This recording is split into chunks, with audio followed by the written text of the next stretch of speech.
आज मणिपुर पर चर्चा हो जाए, लेकिन सर्वप्रथम कुछ ही महीने पहले प्रधानमंत्री मोदी ने मणिपुर के संदर्भ में क्या कहा था वो सुन लेना जरूरी है। साथियों, एक समय था जब मणिपुर को पहले की सरकारों ने अपने हाल पर छोड़ दिया था। जो दिल्ली में थे वो सोचते थे कि कौन इतनी तकलीफ उठाए, कौन इतनी दूर जाए। जब अपनों से ऐसी बेरुखी रहेगी तो दूरियां बढ़ेगी ही।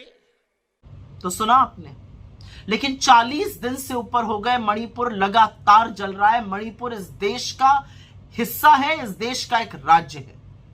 हिंसा का यह आलम है कि लोग एक दूसरे के खून के प्यासे हुए पड़े। 103 लोगों से ज्यादा की मौत हो चुकी है। 60,000 से ज्यादा लोग विस्थापित हो गए। तमाम बिल्डिंग फूंक दी गई है। आम लोगों का, विधायकों का, सांसदों का घर तो जल के स्वाहा हो ही गया था। अब बीजेपी के अपने एक मंत्री का घर जल के खत्म हो चुका है। कानून व्यवस्था पूरी तरह से ध्वस्त है।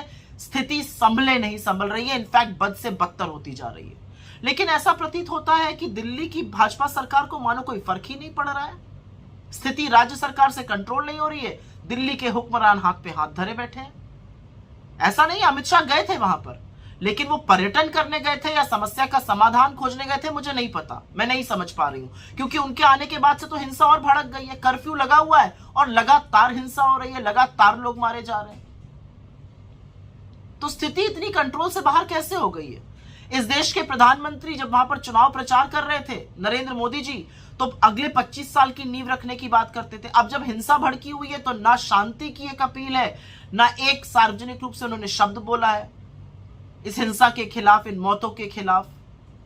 और अब तो वो भयावह सच सामने आ रहे हैं जहां पता चल रहा है कि चुनाव जीतने के लिए हेमंतो बिस्व शर्मा, राम माधव और भारतीय जनता पार्टी ने मिलकर उग्रवादी संगठनों का सहारा लिया था। और मीडिया के मेरे साथियों से सिर्फ मैं इतना कहना चाहूंगी, क्योंकि मणिपुर दिल्ली से दूर है, क्योंकि मणिपुर में भाजपा की सरकार है, और क्योंकि मणिपुर के हालात बताने से इन लोगों के काले कारनामे सामने आ जाते हैं, कब तक कवर फायरिंग दीजिएगा? मणिपुर इस देश का हिस्सा है, और जो अखंड भारत का दंभ भरते हैं, पहले इस देश के एक हिस्से को तो बचा लीजिए। जो जुमला फेंकते हैं रूस और यूक्रेन का युद्ध रुकवाने का, पहले यह गृह युद्ध तो रुकवा लीजिए। असलियत यह है कि मणिपुर जल रहा है। प्रधानमंत्री जी, अगर आपको अपनी यूएस की पैकिंग से फुर्सत मिल जाए तो संज्ञान लीजिए और स्थिति में सुधार बहाल करने के लिए प्रयास करिए, क्योंकि ऐसा लगता है कि मणिपुर को तो आपने उनके हालात पर छोड़ दिया है।